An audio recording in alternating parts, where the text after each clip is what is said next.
Ayan, so dito mga idol sa wallet, dito sa, ayan, Dotspin.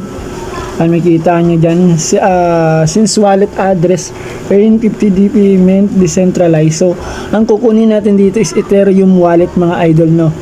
So, pwede kayo sa, ako OKX kasi ginagamit ko, ayan, no. So, any wallet, may Phantom, MetaMask, ayan, Bigit, ayan, no, ano pa ba.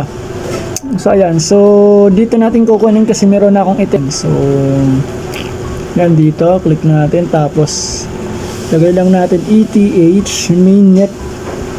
Yung mainnet ng ETH, ha. Ayan, Ethereum. Ito. So, ayan. Click natin yan. Ay, okay na. So, ayan. So, dito mga idol. Ayan, ito na. Copy lang natin yan. Tapos punta na tayo doon.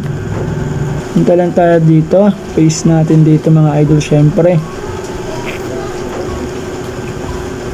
Yung wallet address natin. Okay na. So, goods na mga idol. No? Diba? Okay na. Okay na. Ayan lang mga idol kadali. Thank you so much.